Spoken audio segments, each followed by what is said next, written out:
right, we're going to go ahead and get started.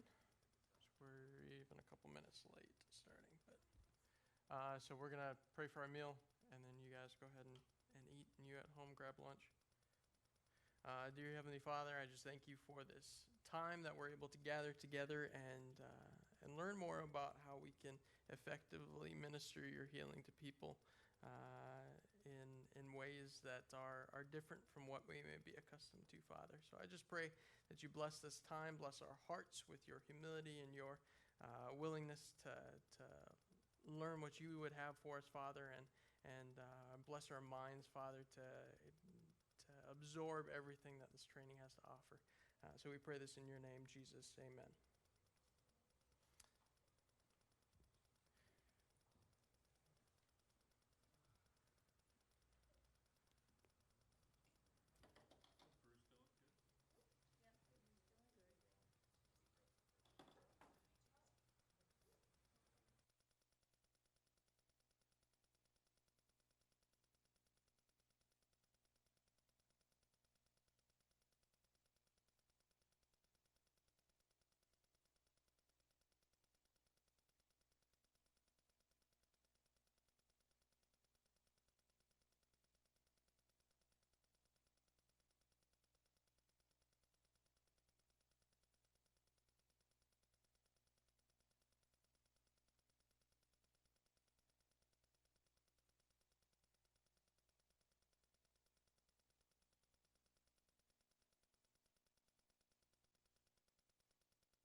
So for those of you who are watching at home, we're having some technical difficulties because our super awesome Superman tech guy, Carlos Ramirez, is not here.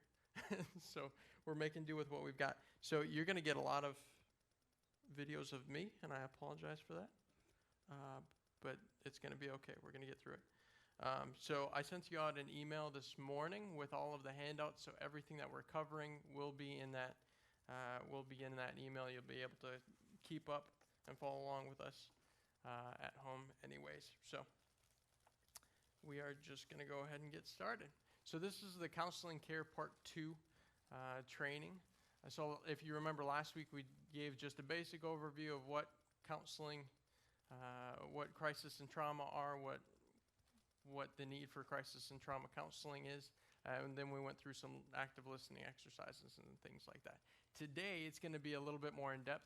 We're going to focus more on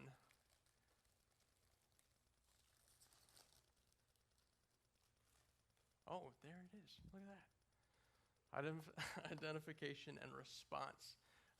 So we're going to focus on how we can identify when a need for counseling intervention is present, and we are going to look at what our response should be for counseling intervention. So in order to identify the needs of counseling care in our kids, number one, we talked about this last week, we need to know our kids.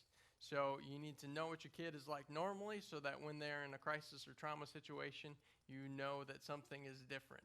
And so then knowing your kid allows you to be able to say, hey, something is different. Maybe I should go say something, or maybe I should talk to them. Knowing your kids involves active listening. It involves building relationships. It involves all of those things. So know your kid. And then number two, we're going to know the signs. Know the signs of crisis and trauma, and that's what we're going to talk a little bit about today. So keep these two things in mind as we go through the presentation here. So before we begin, I wanted to go over some definitions for us again, because these are important to keep in mind. So the definition of crisis is the perception or experience of an event or situation as an intolerable difficulty that exceeds a person's current resources and coping mechanisms. So this is important to keep in mind with kids because kids don't have the same life experience that we do. They don't have the arsenal of coping mechanisms that we have. And so crisis can affect kids in a greater way than it sometimes can affect us. Now, we also talked about how kids are resilient, which means that they can rebound quicker from crisis and trauma. They, just because their bodies are developing and their minds are developing and different things like that, so they can rebound quicker, but crisis still affects them in a different way than it does us because they don't have the resources that we do with all of the life experience and things like that. So that's what crisis means. Trauma is, there's two definitions up there, and both of them, we're going to use parts of both. So the first one is emotional or psychological trauma is the result of extraordinary stressful events that shatter your sense of security, making you feel helpless and vulnerable in a dangerous world. So that is trauma, is that sense of security that makes you feel helpless and vulnerable in a dangerous world. And we can't detach that from the second part because trauma often results in forms of mental illness, whether it be PTSD or anxiety disorder or different things like that. So dictionary.com gives a nice second definition, an experience that produces psychological injury or pain. So if you think of trauma like a broken bone, when you break a bone, your bone has to be set in order to heal properly. And the same thing is true of trauma. When you go through trauma and it causes psychological injury, it has to be set in order to heal properly. In order to recover from that trauma, you have to go through certain things to be able to process the trauma that you've gone through and to heal from that injury. So think of trauma a lot like a broken bone. Just like any other injury, it has to heal. And then the next thing we're going to talk about today are triggers. Anything that makes you feel sad, mad, upset, or uncomfortable could be a trigger. Particularly in the case of trauma, triggers cause us to recall past traumatic situations. So this could be anything from sight, smell, taste, touch, or even an emotional feeling that we felt at the time of the trauma. So, if you think of the smell of fresh cut grass, like that smell is pretty distinct, and it might bring you back to a time when you smelled fresh cut grass and you were happy, or if that's a good smell for you, it brings you back to the time. Or like the smell of fresh baked cookies for me brings me back to like Thanksgiving when my parents are cooking in the kitchen. Those kinds of things are still true of trauma. People who have undergone trauma, they can undergo sensations that bring them back to an experience that was unpleasant for them, and then that sensation can cause a trigger, which causes a reaction. And we're going to get into that in pretty great detail today, what that reaction looks like. So our next slide is the escalation cycle. And for those of you who are at home who can't see the slides because I couldn't figure out how to get them up on the screen, this escalation cycle looks something like this. It is in your email, so go ahead and pull up that email and pull up the escalation cycle. It's in big white letters right at the beginning of the email. So we're going to be going over this escalation cycle quite a bit today. So that baseline, the green zone, and we're going to go into each of these different zones in a little bit, but I just wanted to touch base. That baseline green zone is where our kids are behaving normally, like they are behaving as they normally do. When that little point, when the baseline goes into the escalation, is where the trigger happens, and we'll talk about that in a little bit. But so this is the escalation cycle. We're going to be dealing with that a little bit. This next slide should be a homeostatic balance. Oh no, I'm sorry. When our kids go through stress or trauma that enters them into that escalation cycle, these are a bunch of different stressors and reactions that our kid might have if they're stressed out, if they're entering into that escalation cycle, if they're going into a situation of crisis. All of these things that you see up on the screen are different reactions that a kid may have to stress or trauma. And again, this is in your emails. It is the Children's Response to Stress and Trauma page with a bunch of different symptoms. So we're going to keep going. Again, you guys have this in your email if you want to check that out and look through those in greater detail. Now, this is a healthy nervous system. So if you think of the dotted line as like a threshold for our ability to cope, both top and bottom represent a normal range of emotion. Now, if our emotional trigger exceeds that threshold, we're going to enter what's called a crisis situation, and we'll talk about that in a little bit, what that looks like and how we respond to that. But that crisis situation, we already gave the definition of crisis. Those are the instances when the situation that our kids are in or we are in exceeds our ability to cope. So that's when our kids feel like they're losing control, or actually they lose control of their emotions and they react in an adverse way. So that can happen either in a sympathetic way or a parasympathetic way. And so the sympathetic way, we'll get into this a little bit more later, but the sympathetic nervous system is our fight or flight response. So if a kid exceeds that sympathetic threshold, you'll likely see them involved in property destruction or hitting other kids, or extremely aggressive. The parasympathetic response is your freeze response. So you'll often see self-harm, issues with self-harm, depression, or in the instance of a crisis, a particular situation, they'll just freeze. If any of you have seen the movie It's a Beautiful Day in the Neighborhood, it's about Mr. Rogers. It's starring Tom Hanks, but it's really good because they incorporate much of what we're going to talk about today into the storyline. So that you have this main character named Lloyd Vogel, who's dealing with some trauma from his past, and you actually see the triggers that move him through this escalation cycle, and you see him in crisis moments. You see him both respond in a sympathetic, with his sympathetic nervous system and a fight or flight response, and you see him respond through the parasympathetic nervous system in a freeze response. And what's cool about the movie, and I'll stop talking about the movie, you can go and watch it on your own time, but what's cool about the movie is every time he enters into this escalation cycle that we're going to be talking about today, you can hear like a ringing in your ears. Like all of the noise, all of the background noise is starting to drown out, and all you can hear is this ringing. And so you know that he's entering into this cycle of escalation. So it's a really great video when you want to kind of like process some of this stuff, and it's really cool just to talk about Mr. Rogers. Anyways, did you guys know that he had a degree, a seminary degree? Yeah, crazy. Anyways,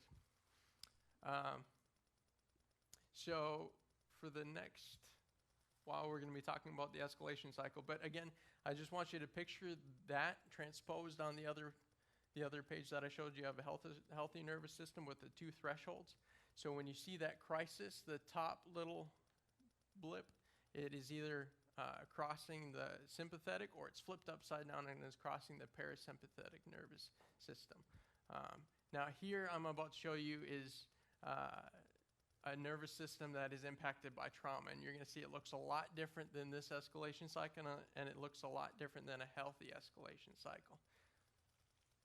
And again, these are all in your email for those of you who are at home. And thanks, Josh, for fixing that so you can see what we're on. Here's what it looks like when a kid or a person has experienced a traumatic event. When they're triggered, there's just a lot of variation in that escalation cycle. So you can end up with kids who are stuck on for long periods of time, which means that they are struggling with anxiety, panic, like regularly. exaggerated startle. So if a kid is easily scared, and there's a lot of people who are easily scared, but I'm saying that a kid, if you like scare a kid or sneak up on a kid or something, that just an exaggerated scare that results often in aggressive behavior. So again, this is in your notes, so I'll let you guys check that out. I'm not going to go over all of them, but you can also get a kid who is stuck off, and that's where you see a lot of depression, chronic fatigue, disorientation, people who are just confused, or hopelessness. You see a lot of that as well. So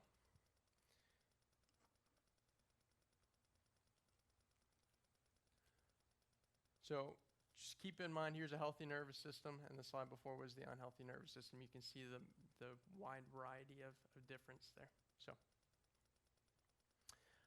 when we are dealing with kids who are in trauma, or just people who are in trauma, oftentimes to handle that wild, crazy ride of emotions that those kids can go on when they're triggered by sensations and different things, a lot of times they will exhibit emotional coping strategies, and we're talking about so some of these are pretty big words. It's not important that you remember what the words are, but it is important that you remember the symptoms that the words categorize. So fantasy would be a student who is like they would daydream a lot, or they would make up stories or different things that would incorporate parts of their life, like portions of their life. So they actually will try and problem solve within stories, or within these daydreams, or within their own little fantasy world. So that's one of the coping strategies. Hypochondriasis is something that we're probably all familiar with on a varied scale. It's actually, like, if you've heard of, we've almost all heard of the word hypochondriac, somebody who thinks they're sick when they're really not. Hypochondriasis means that the body is actually exhibiting symptoms of illness when threatened. So if you've got a kid who's being bullied at school, they may say, "Mom and Dad, my stomach hurts. I don't want to go to school," because they're being bullied at school. They're exhibiting hypochondriasis. Their body's actually trying to protect them from unsafe environments. So projection. Projection we mentioned a little bit last week. I think, Maria, you brought it up. Projection is when we have a feeling, or like, so if I really don't like the way that the feelings that I have towards my dad or something, like if I hated my dad, I can actually project those feelings on other people, and so I believe that everybody hates me instead. So projection is blaming other people for the things, blaming other people and things for their problems. Then there's displacement. So displacement is one that we're going to do a case study on a little bit later. Displacement is like the dad who comes home from work and is super stressed out, and so he kicks the dog for no good reason. That's displacement. Someone who is taking out their aggression on something that is completely unrelated to their problem.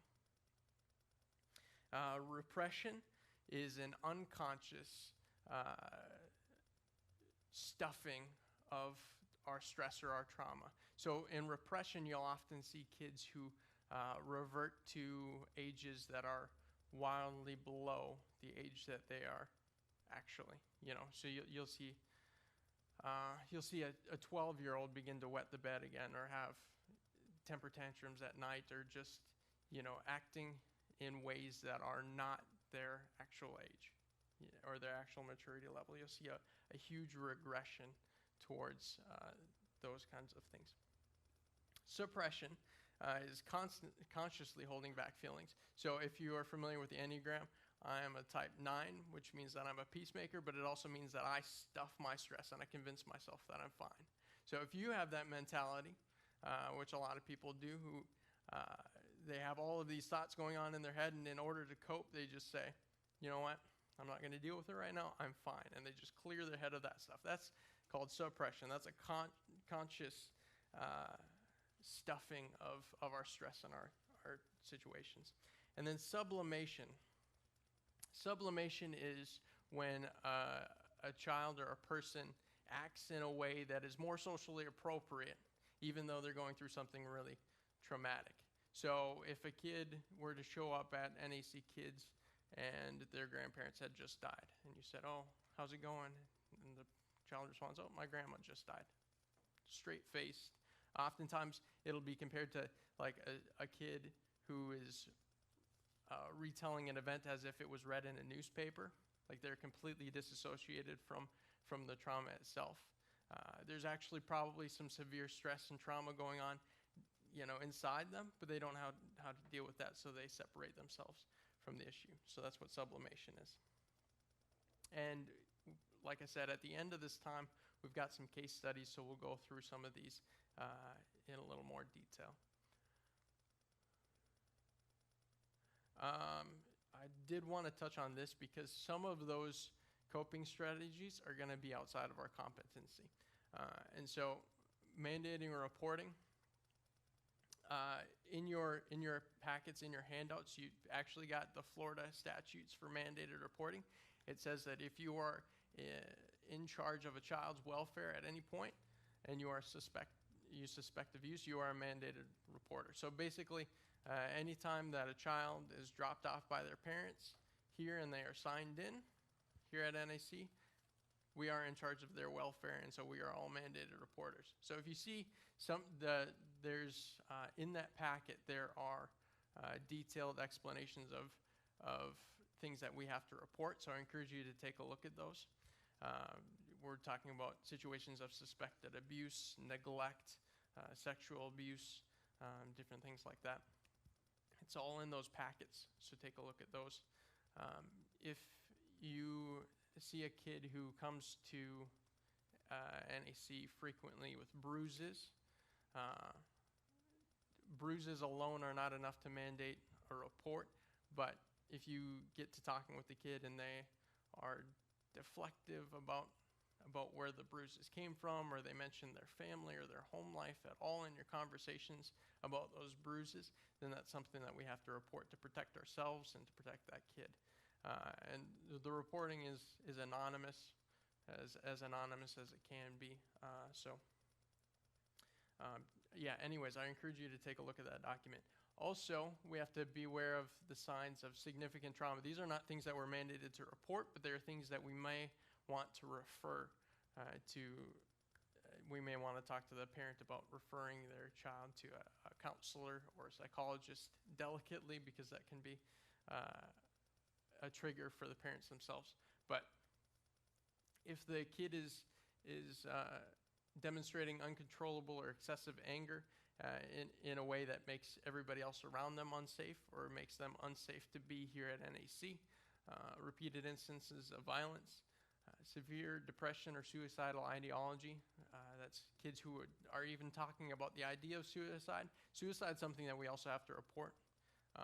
But if they are exhibiting suicidal ideology, that's something that we're going to want to refer to a counselor, a psychologist, or something like that. But if they have a physical plan, if they've talked about how they would kill themselves, which I know is hard to hear, but it does happen. If there is any sort of plan, that has to be referred immediately, and that is a much, much more serious situation. So, and not that it's suicidal ideology in general isn't serious, but it's a very serious situation if you hear a verbal plan, because then it could happen at any point. So, and then behavior that is inappropriate for the student's age. We talked a little bit about that with repression and regression. We would also include sexual promiscuity in that conversation as well, because believe it or not, that does happen in kids. It's a sad thing, but it does happen as a result of trauma, and that can be treated and cared for, but not effectively by us. So that's something we would want to refer.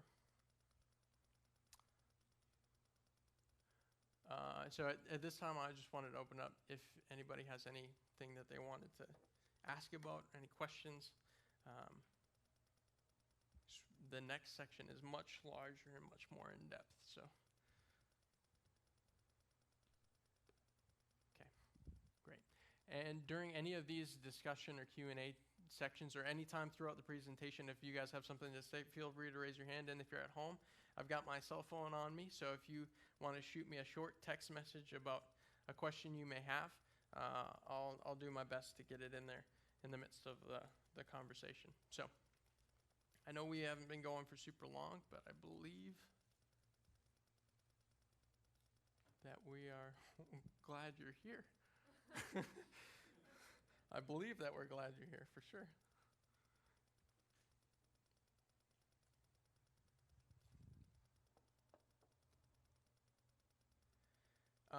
So I think that was the point where we take a 5-minute break anyways. So if you've got to use the bathroom or you want to get up and walk around, we're going to actually take a 5-minute break. I know it's early, but there's a huge section coming after this that's going to take about an hour that I didn't want to not quite an hour, but I didn't want to separate because it's pretty in depth. So we're going to do that. We're going to take a few minutes. We will come back at 12:49.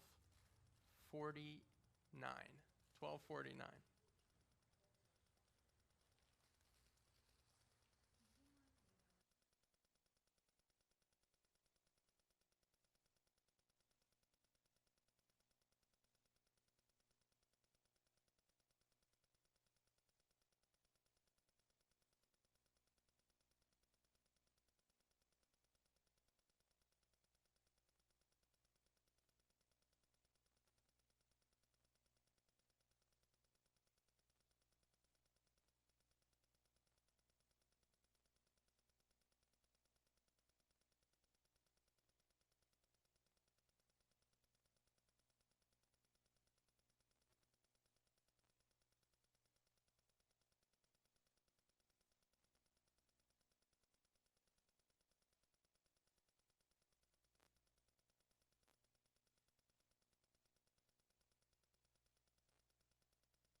right, we are going to get started on the home stretch of our presentation. It is going to be a while, so just find a comfy chair and sit tight, I guess.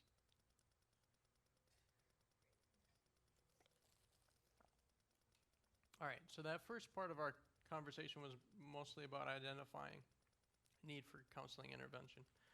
If you need to go back over that, feel free. I mean, this video's going to be online, so you can go back and rewind it. But it's also there's also the handouts in your email, and we're going to be touching back on a lot of the things that I've already shown throughout the presentation. So if you're lost, don't worry about it. You'll catch back up real quick. So this next part is about how we respond to the trauma that we've already talked about.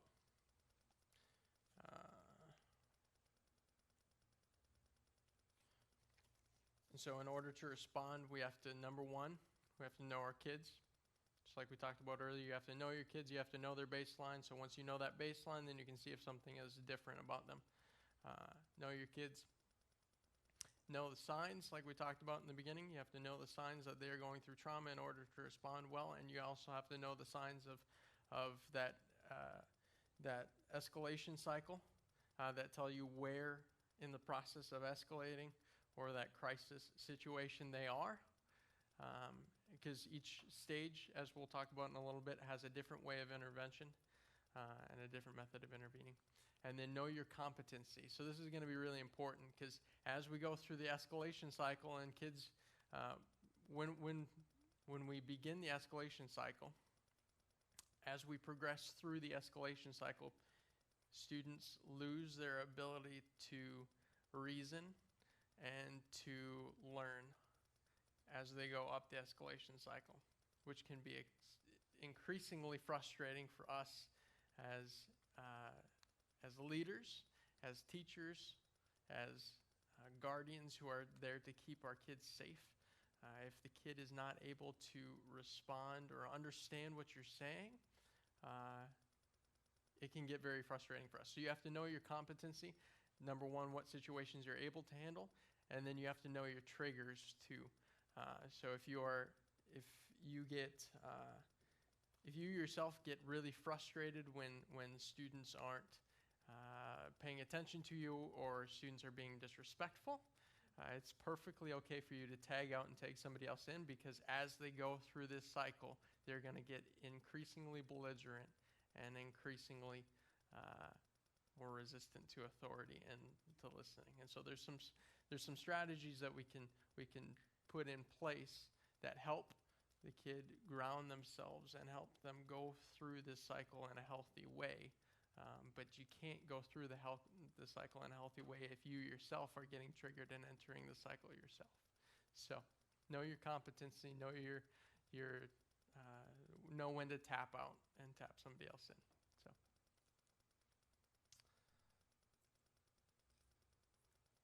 So again, here's the escalation cycle. We are going to be working with this for quite some time.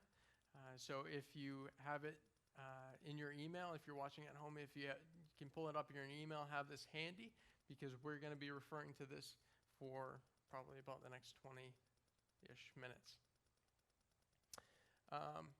So the green zone, as we mentioned, is your baseline. So that's when the kid, your student or your child has the capacity to learn, to reason. Their behavior is normal. So again, this is where it's really important to know your kid, to know that baseline, that green zone. That second zone, the yellow zone, the first yellow zone, the escalation zone, is where your kid or your student, your child or your student is beginning to lose their ability to reason. That doesn't mean that they are acting, that they can't reason. It just means that it's more difficult because they're triggered and they're beginning to get frustrated and lose their grip on their coping abilities. And so each of these stages has different interventions. the crisis zone, the red or blue zone. The red zone is the sympathetic nervous system response. That's the fight or flight zone.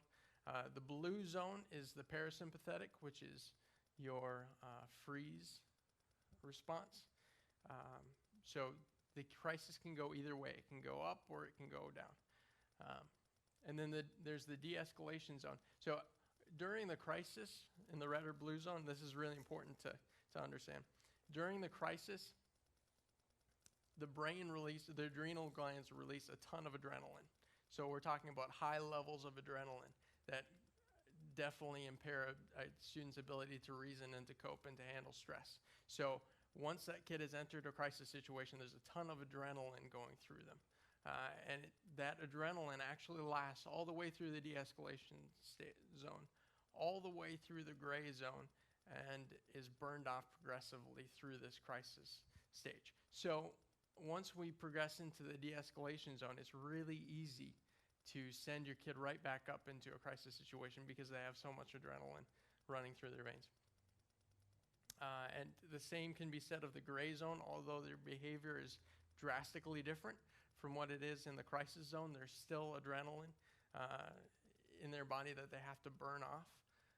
And so we have to be very careful about how we intervene in these different stages. So in the gray zone, this is where the child has gone through the crisis zone. They're going through the de-escalation zone where they're beginning to calm down. And in the gray zone, they may seem overly calm, low energy, tired, hungry. They may be hungry because their body has been processing just a ton of energy. This is where kids start to feel guilty and embarrassed for how they acted during the crisis stage. Because like we talked about before, with all that adrenaline coursing through their body and all this stuff going on, a lot of times, more than often, they can't control themselves in that crisis stage. So it causes them to act in ways that embarrass themselves. And so they'll feel guilty or embarrassed during this post-recovery gray zone. And then when we return to the baseline, that's when, again, the adrenaline is burned off. They're able to assume normal function, normal behaviors. They're able to learn and process information in a healthy way again. So we're going to go through each of these zones, and we're going to talk about intervention and what we can do at each point to guide the kid in a healthy way. The goal always before the crisis is proactive intervention, which means that we're trying to prevent that escalation from getting any higher. There are certain situations where we can't stop that escalation cycle from continuing. But there are ways that we can navigate that in a healthy way to keep our kids safe, to keep the rest of our oh great, Josh is a wizard and he got this figured out. So the first half is proactive intervention. The second half is reactive intervention. And so we'll get into that in just a second.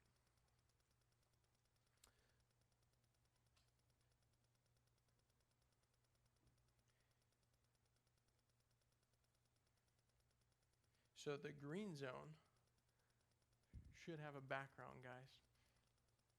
If you can help me. Perfect. That'll work. Now you can read what I wrote. So the green zone is proactive intervention.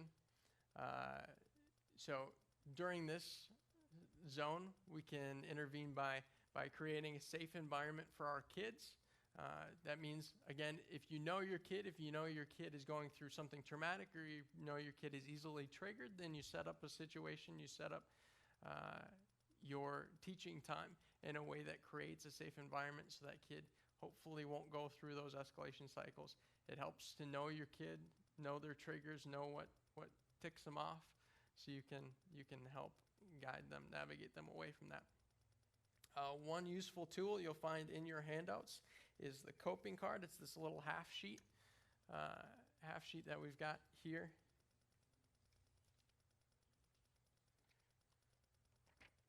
For those of you watching at home, you have it in your email. It's a coping card. If you have some impulse to have your kids in your class or something fill this out beforehand, more power to you. Oftentimes a kid won't be able to fill this out until they've gone through a crisis situation and they know what their triggers are. But it's a good thing to reference either before or after a crisis situation in that green zone, because the kid can kind of process through what their body is going through and what helps and what hurts in those situations, so they know how to handle those times as well. Developing a relationship with kids is going to help you through this whole process. If you have a close relationship with your kids, you know your kids, you can guide them through this process in a healthier way. Modeling and practicing coping skills. This is a really important part of knowing your kid and building relationships with your kid, is showing your kids that when we get stressed out, this is how we handle stress. So we are actually modeling, we're providing our kids with coping strategies that we frequently use, so that they've got something to learn from, if that makes sense. So model and practice coping skills with your students. If you need, if you like stress balls, you bring a stress ball and model, using a stress ball with your kids when they get frustrated. Just showing them that they're not alone and getting frustrated or stressed out is very helpful, because it helps them to feel understood. So as we go through this escalation cycle, the next section is the escalation zone, the yellow zone. So this is still proactive intervention. This is before the crisis has happened. So in your packets, you have this really cool tool called emotion coaching. Emotion coaching, it has 3 different steps that you can use when your child is triggered or is beginning to escalate, to kind of coach them through handling their stress or handling their emotions. If you can see it, step 1 is label and validate your kids' feelings, which we talked about last week with active listening. This is where the child hasn't quite reached that level where they're unable to cope with their stress. So you can still practice active listening. You can separate them from the group and just sit down and talk with them and see what they're so upset about. And labeling their feelings. There's also a feelings chart in your packets that I like to use because it's got the faces and everything. It's got the little pictures on there. So if you've seen the feelings wheel is really great for people who know what the feelings mean. But I like this chart because it's got the faces, and so you can, at least for kids and students that I've worked with in the past, the feelings chart has worked really well because you can point out which face that they're experiencing. Because sometimes it can inspire frustration in us if we can't identify what we're actually feeling. We're just frustrated because we can't, tell what our own body's doing. During the escalation zone, part of the emotion coaching is you can deal with the problem behavior. If a kid is acting out or misbehaving, you can deal with it right then in a kind and caring way, because we don't want to escalate them anymore. But you can deal with the problem behavior then. And during this escalation period, they're still capable of problem solving. So we can talk through some problem solving techniques with them as well. Using active listening skills, we talked about that. Use short, clear phrases, because as I mentioned, as we begin this escalation cycle, the kid's body starts to fill with adrenaline, and they begin to progressively lose their ability to reason and to learn new things. So if we use short and clear phrases, it will help to give them direction and help to give them something to grab onto, so that they're not feeling like they're floating off in the water by themselves with no ability to control the stress that is entering into their situations. So, by the way, autism kids in particular can enter this cycle very easily for a number of different reasons, a number of different triggers, loud noises and social stuff as well. So having these on hand, if you have someone who is on the spectrum in your classes, is very helpful as well. And actually, they'll probably be more familiar with this process than you will. Provide distracting coping skills. This is one of my favorite things because when you have a student or a child who is just losing their mind or beginning to lose their mind, they haven't quite hit the crisis phase yet, it's pretty easy to talk to them about something that they like.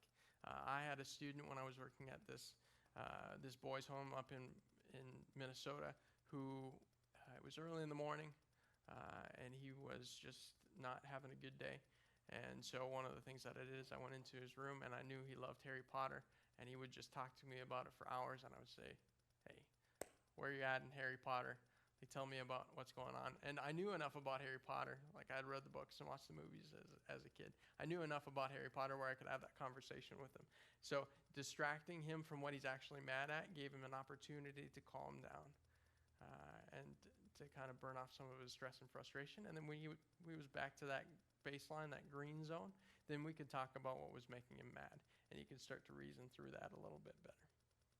So providing distracting coping skills is a good thing because it pulls them out of that stressful situation, and then you can readdress it later. Physically calming activities, as we talked about, because their body's filling with adrenaline, getting them up and moving, whether it's going for a walk or, if you've got stress balls and you can take a kid in the hallway and just play catch or something with them, it'll help to burn off some of that adrenaline and carry them through this process a little quicker. And then again, model healthy coping skills and use and talk about them. So when a kid is stressed out, it can be really helpful for us to walk through the coping skills with them so that they feel like they're not alone. So if your kid needs to go for a walk, go on a walk with them.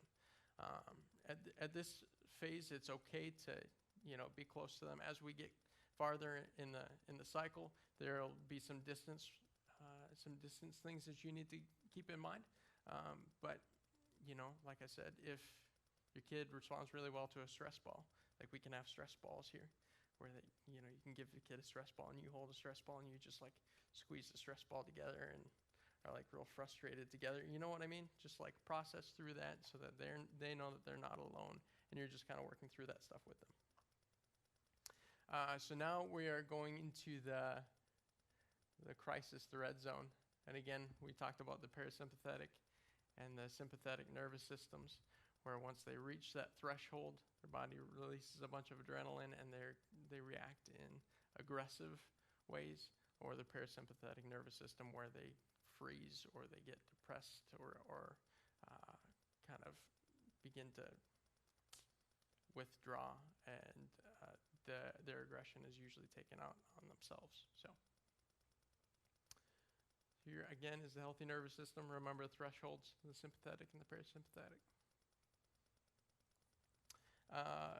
So here is the crisis and the red and blue zones.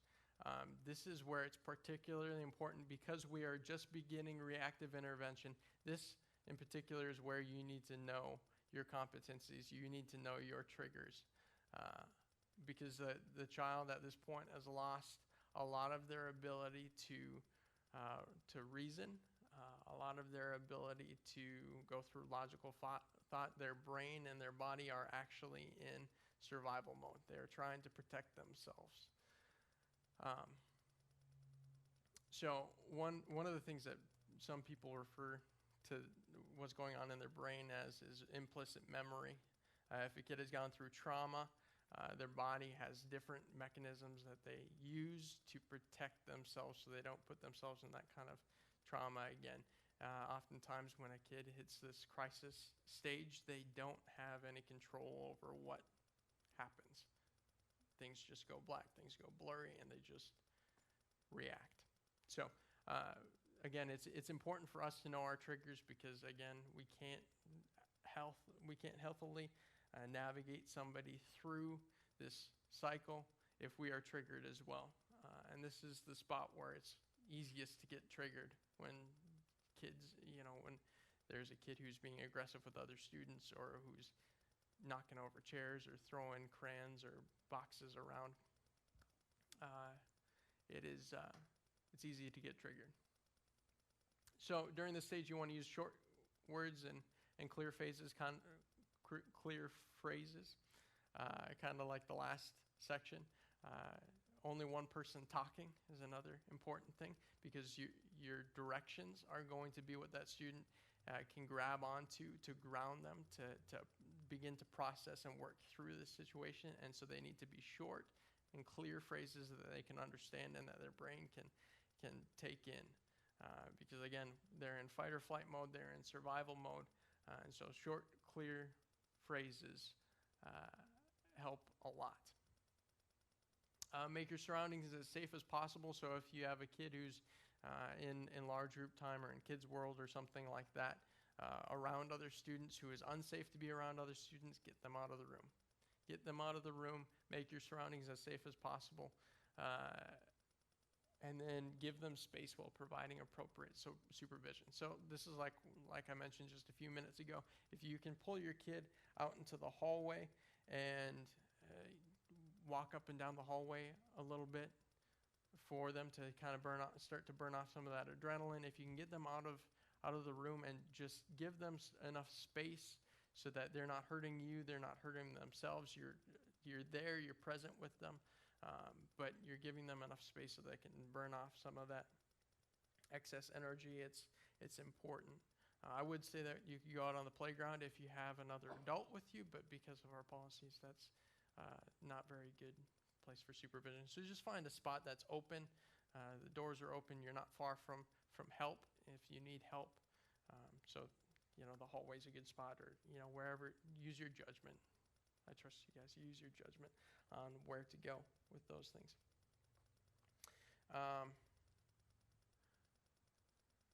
So the next zone is our de-escalation zone.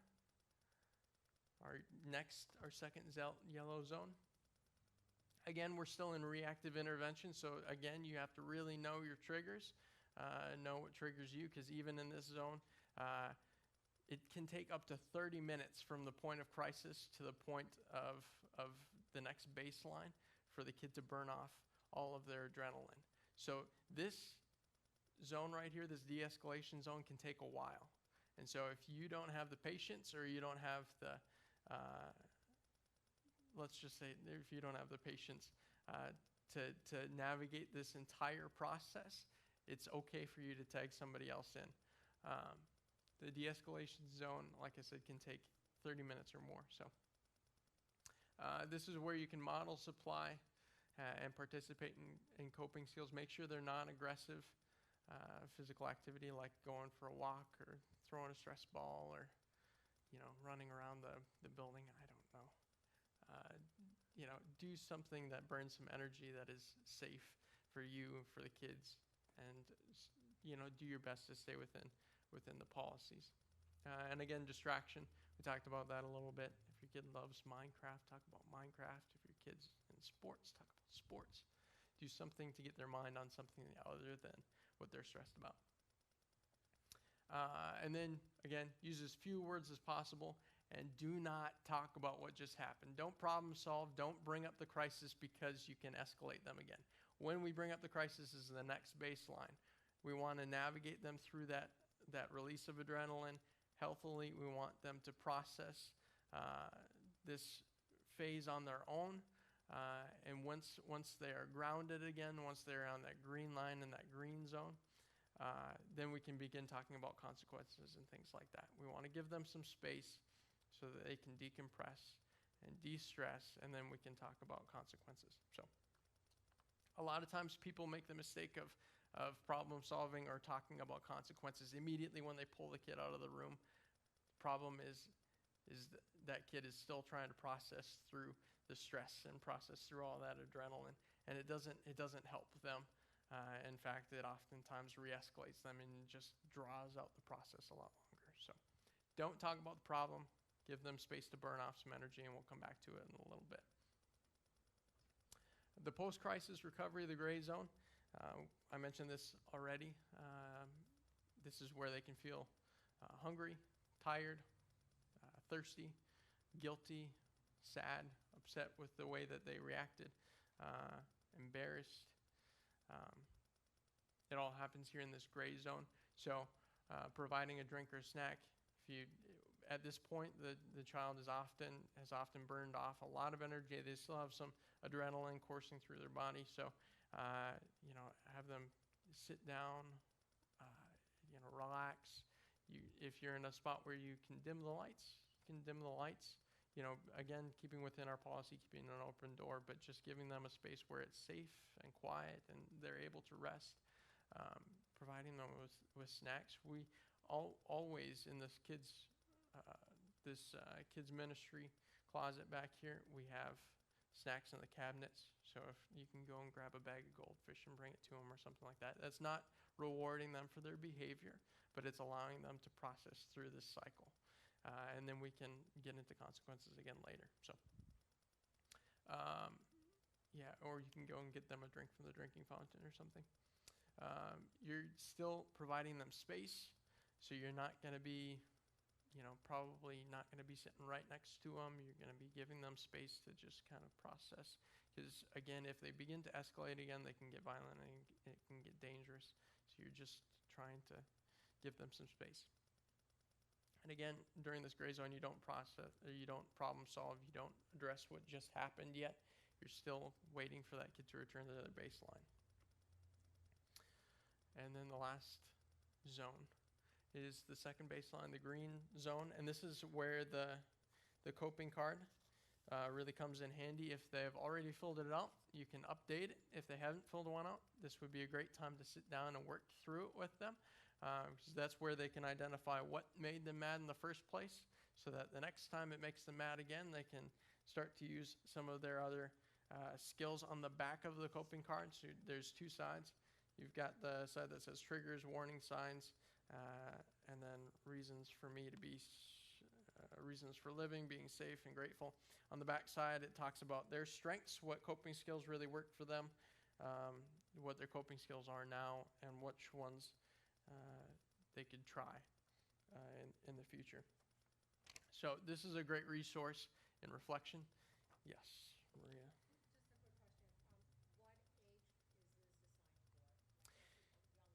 Yeah, so this is,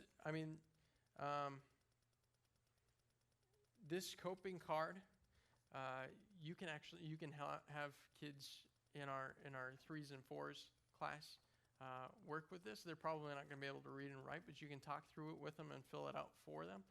It's not going to be necessarily helpful for them to have on hand.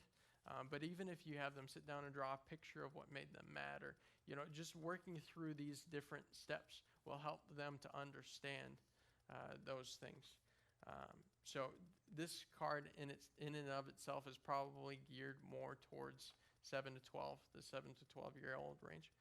But you can still use it with kids under that. You just may have to do it in a different way. That's a good question. Did that answer your question? Yeah, I just wonder. Fair enough.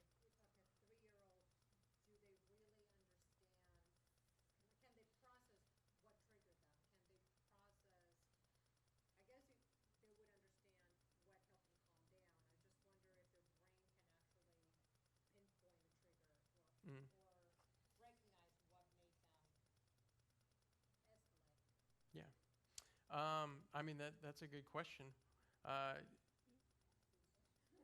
Heather, can your 3-year-olds tell you what made them mad?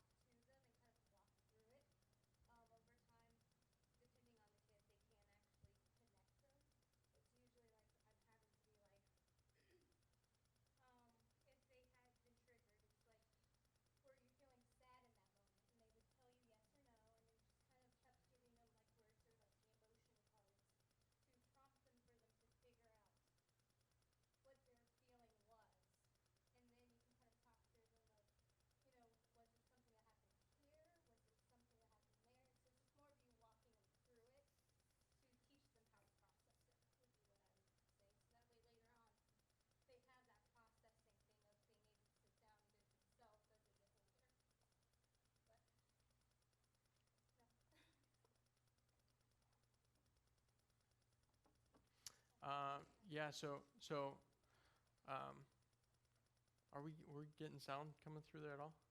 Oh no. Okay. Well, we'll just keep going.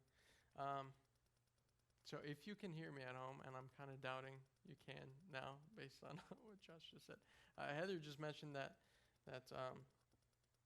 even 3s and 4s can go through this coping card if you walk them through it. If you talk about what feelings they were feeling at the time, what made them mad, and you can kind of talk through those things.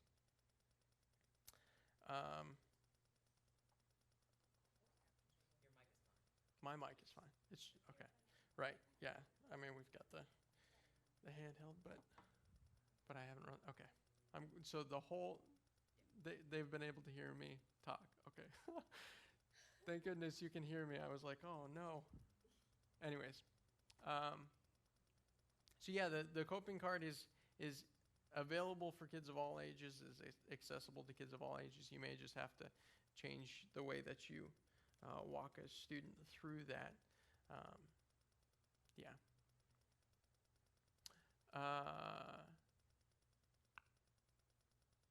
So as you walk through the coping card, you run through a lot of these steps here. Identifying coping strategies that didn't work, brainstorming new coping strategies, that's all on the coping card. And that's one of the reasons why it's really helpful to model our stress strategies for our kids, for our students, so that they can follow suit, so that they can see what we're doing and try it out for themselves. Sometimes it's going to work, sometimes it's not going to work. And then once we're in this baseline green zone again, then we can start talking about consequences. Because oftentimes, like we said, the kid won't be ready to talk about consequences before this green zone, because they have all that adrenaline and there's all this stuff that's going on inside of them sometimes that they don't know how to handle. And so once we hit this green zone again, we can start discussing consequences. And oftentimes they'll be really receptive to that because they know that they acted out in the wrong way. They don't know why. Sometimes they don't know why. Sometimes they don't know how to handle it or how to avoid it, but they know they acted in a wrong way, and a lot of times they'll be receptive to consequences. So make sure when you are giving consequences that it fits the behavior. So like if a kid knocked over a box of crayons and got really mad and shoved a student, then you are having them clean up the crayons, apologize to the student. We're not putting them in timeout just for the sake of timeout. We're putting them in timeout so that they can calm down and get away from that adrenaline rush that's going on. Our consequences need to fit the behaviors so that there's no disassociation between those things. So to support those dealing with trauma, because this escalation cycle can happen for anybody, whether you have gone through a traumatic injury or not. Believe it or not, in the 2 years that I've been here, I've seen a couple of points of escalation where people have hit crisis, where people have hit the crisis stage and come back down and gone through the escalation cycle. It happens. It happens to all of us. But with trauma, it's particularly important to know because they can enter that escalation cycle a lot quicker. Their baseline may be not right in the middle of that normal healthy range. It may be closer to a sympathetic response or closer to a parasympathetic response, depending on your kid. But if your kid is dealing with trauma, that baseline will move and they will be able to be triggered a lot quicker. So in order for us to support those dealing with trauma, NAC must be a safe place, and that means that we care about them. We care about our kids. If you don't care about our kids, you can go to Jesus and he'll help you care about our kids. Even the kids that are hard to care for, you can go to Jesus and he will help you do that. And I say that in all seriousness because there are some people who it's just hard to love. I mean, that's just the reality. It's just hard I'm not saying that like someone may be labeled hard to love, but there are some people who I find it hard to love. There are some people who Cassie finds it hard to love. There are some people who each of us find it hard to love. And the reality is when we go before Jesus, he can help us. He can pass his love along onto us so we can find a deeper love for those people. So we need to care about them. And like I said, if you go to Jesus, he can help you do that. We need to know our kids. Let me go back to the first one.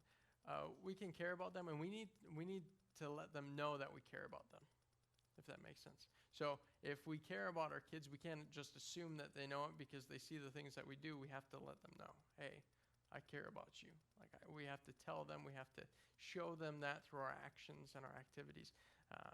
We need to care about our kids, and they need to know that we care about them. So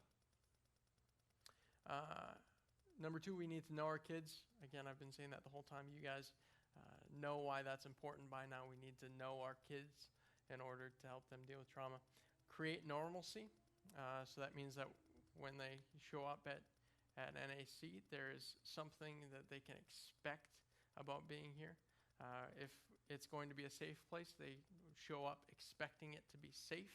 That means that we have, that's part of the reason why we have a schedule the way that we do, the way that things are structured, the way that they are, because we're creating a sense of normalcy for our kids to come in and gravitate to grab onto, to provide them some security when their minds may not feel so structured. Give them directions and structure. I pretty much just talked about that. And maintain directions and structure. So that's not necessarily like scheduling, but if kids are getting crazy and getting a little bit out of control, we need to work on our classroom management and make sure that we keep kids safe while they're here. We need to make sure that that we are keeping things under our thumbs, so to speak. Doesn't mean that we're necessarily authoritarian, but it does mean that we are maintaining direction and structure, and so that our kids who are dealing with trauma, or kids that don't have that kind of structure outside of here, know that they can look to us to feel safe, know that we have things under control. So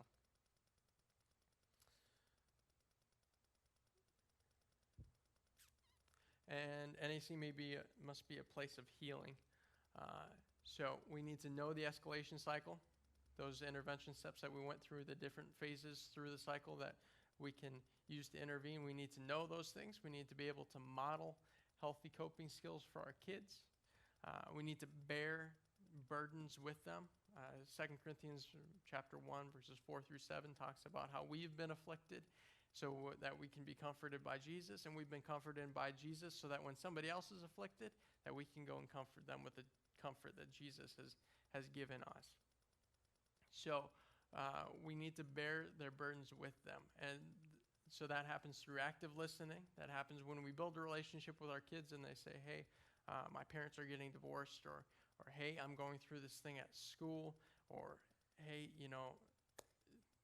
my home life is just not really good, and this COVID thing is getting me down. That means that we are there, we are listening to them, we're praying for them, we are there for them. So we're bearing their burdens with them. And number 4, we follow up with them. This is super important, because after we've carried them through the escalation cycle, that doesn't mean that our time intervening in that escalation cycle is over. That means that we go, even after we've discussed consequences, even after they've gone through those consequences and made the situation right, it would be good to go and check with them later after the fact and say, hey, how are things? Have things gotten worse? How are you feeling?